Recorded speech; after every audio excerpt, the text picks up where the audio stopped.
अशोकनगर में वकील अनिल अग्रवाल के साथ हुई बेरहमी से मारपीट और फिर अधिवक्ताओं को मिली धमकियों के विरोध में आज जिले भर के वकीलों ने लामबंद होकर मोर्चा खोल दिया।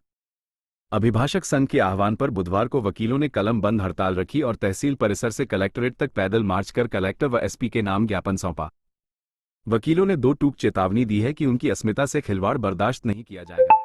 अभिभाषक संघ के सचिव रामनिवास शर्मा ने बताया कि अपराधियों के हौसले इतने बुलंद हैं कि उनके परिजन अब वकीलों को खुलेआम धमका रहे हैं। परिजनों का कहना है कि कोई भी वकील अनिल अग्रवाल की मदद न करे और न ही उनके खिलाफ कार्रवाई की मांग करे, वरना अंजाम बुरा होगा। वकीलों को धमकी दी गई कि अभी एक पिटा है, आगे सभी पिटेंगे। इस धमकी के बाद वकीलों का गुस्सा 7वें आसमान पर पहुंच गया है। मारपीट की घटना इतनी विभत्स थी कि वकील अनिल अग्रवाल के हाथ और पैरों में गंभीर चोटें आई हैं। जिला अस्पताल में प्राथमिक उपचार के बाद उनकी हालत नाजुक देखते हुए उन्हें बेहतर इलाज के लिए भोपाल रेफर किया गया है। संघ ने निर्णय लिया है कि कोई भी स्थानीय वकील इन अपराधियों की पैरवी नहीं करेगा। ज्ञापन के दौरान वकीलों ने पुलिस प्रशासन की मुस्तैदी की तारीफ भी की।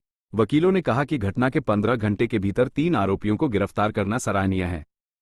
हालांकि संघ ने मांग की है कि शेष फरार अपराधियों को जल्द पकड़ा जाए और अपराधियों द्वारा अर्जित अवैध संपत्ति पर प्रशासन का बुलडोजर चलाया जाए। उल्लेखनीय है कि इस घटना के विरोध में अभिभाषक संघ ने 16 तारीख को साधारण सभा आयोजित कर प्रस्ताव पारित किया था। इसी प्रस्ताव के तहत आज 17 तारीख को पूरे जिले में कार्य बंद रखकर विरोध प्रदर्शन किया गया। वकीलों ने कहा, हमारा संघ अत्यंत शक्तिशाली है, अगर न्याय नहीं मिला तो आंदोलन और उग्र होगा।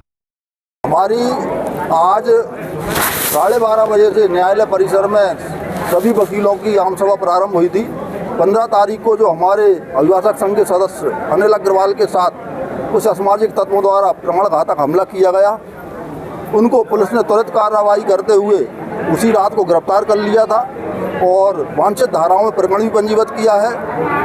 आज हम सब अभिभाषकगण ये संदेश देने के लिए एकत्रित हुए थे कि वकील बहुत ताकतवर लोग हैं, हम यहाँ से लेकर संसद तक चलाते हैं, हम कानून बनाते हैं, हमारी अस्मिता से खेलने का कोई प्रयास ना करें। अपराधियों के खिलाफ आप बुलडोजर की भी मांग कर रहे हैं? अपराधियों के खिलाफ हमने बुलडोजर की भी मांग की है कि उनके जो भी अवैध संपत्ति है, उनके अवैध कार्य हैं, उन पर भी पुलिस प्रशासन कार्रवाई करे, हमें आश्वासन दिया गया है। धमकियां देने आए थे और कल अपराधियों के परिजन वकीलों को धमकी देने आए थे, तो उस संबंध में भी हमने ज्ञापन दिया है कि हमारे किसी भी वकील भाई के साथ अब यदि कोई घटना घटी तो उसके भी दुष्परिणाम उनको भुगतना पड़ेंगे। गिरफ्तार नहीं हुए अभी कुछ? जो शेष अपराधी गिरफ्तार नहीं हुए उनको पुलिस तत्परता से तलाश रही है और पुलिस ने जो हमारा सहयोग किया है, न्यायपालिका ने भी हमारा पूरा सहयोग किया है, उसकी हम प्रशंसा करते हैं। और पुलिस निरंतर, और हमें पूर्ण विश्वास है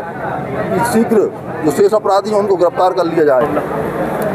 परसों 15 तारीख को हमारे अभिभाषक संघ के सदस्य अनिल अग्रवाल जब अपना कार्य न्यायालय में समाप्त करके घर वापस लौट रहे थे, उन्हें उनके जो रंजिश रखने वाले लोग थे, जिनके खिलाफ पैरवी की थी, प्रदीप सरदार और उनके अन्य साथियों ने 6 लोगों ने पूजा पेट्रोल पंप के पास रोककर उनकी गंभीर मारपीट की, जिससे उनके शरीर में काफ़ी गंभीर चोटें आई हैं।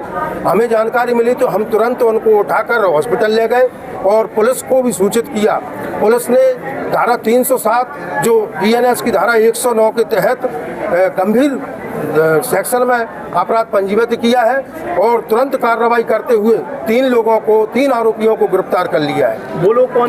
तीन उसके पश्चात कल दिनांक को आरोपी जो प्रदीप सरदार है, उसकी बहन और उसके अन्य रिश्तेदार व परिजन लगभग 5-7 लोग न्यायालय परिसर में आए और वकीलों से कहने लगे कि उसकी कोई मदद मत करो और हमारे लड़कों के खिलाफ किसी प्रकार की कार्रवाई नहीं करो, अन्यथा हम वकीलों को भी देख लेंगे। अभी एक पिटा है, अब सब पिटेंगे। उसके खिलाफ हमने आवेदन दिया है, एसपी साहब को आवेदन दिया है, थाने में भी आवेदन दिया है, उनके विरुद्ध कार्रवाई और उनके विरुद्ध मुकदमा पंजीबद्ध कराने के लिए। आरोपियों के नाम बुलडोजर और 3 आरोपी अभी फरार हैं, उनकी भी गिरफ्तारी की मांग हम कर रहे हैं कि उनकी तुरंत गिरफ्तारी हो सके, इसके लिए पुलिस प्रयास करे और यदि गिरफ्तारी नहीं होती तो वकील अभिभाषक संघ एकजुटता से फिर किसी प्रकार के आंदोलन के लिए मजबूरन कदम उठाना चाहेंगे। इसी के साथ हमने आज विचार विमर्श करने के उपरांत एसपी साहब और कलेक्टर महोदय को ज्ञापन सौंपा है कि 3 जो आरोपी फरार हैं उनकी तुरंत गिरफ्तारी हो और जो लोग हमारे खिलाफ और हमारे न्यायालय परिसर में धमकी देने आए थे उनके विरुद्ध मामला रजिस्टर्ड हो और जो आरोपी हैं वो पूर्व में में भी कई संगीन अपराधों में आरोपी रहे हैं, उनके घरों पर बुलडोजर चलाए गए। हमारे वकील साथी के ऊपर जो दिन पहले रात में हमलावरों के द्वारा जो बर्बर तरीके से जो हमला किया गया था, उसके विरोध में ये ज्ञापन है और पुलिस प्रशासन का सकारात्मक सहयोग दिया, तो उसके लिए धन्यवाद दिया इसमें। आगे इनके केस अगर अदालत में पहुंचते हैं तो वकील द्वारा क्या निर्णय लिया गया है इसमें? हमारी अशोकनगर की बार ने यह तय किया है कि जो आरोपी हैं इस प्रकरण के, पहले से इनके ऊपर भी प्रकरण चल रहे हैं, तो उन सब में वकील जो हैं वो सब पैरवी इनकी छोड़ेंगे और इनकी अशोकनगर का कोई वकील इनकी पैरवी नहीं करेगा, ऐसा भी तय हुआ है हमारे लिए। आज एक कलमबंद हड़ताल अशोकनगर में है केवल के पूरे जिले में रही है? अशोकनगर के पूरे जिले में आज तहसील चंदेरी, गावली, शगढ़, अशोकनगर सभी जगह वकीलों ने ना के विरोध में हड़ताल की है और वहाँ कोई कामकाज नहीं हुआ। वकीलों द्वारा एक और मांग की जा रही है इनके घरों पर बुलडोजर चलाया जाए। और प्रशासन का देखिए उसमें क्या रहता है, हम लोगों की तरफ से मांग है कि यदि अवैध गतिविधियों में इस तरह के लोग एंगेज रहते हैं तो इनके द्वारा जो संपत्ति इकट्ठी की गई है वो अवैध तरीक़ों से की गई है, तो उसके ऊपर जो भी न्यायोचित एक्शन हो वो लिया जाना चाहिए।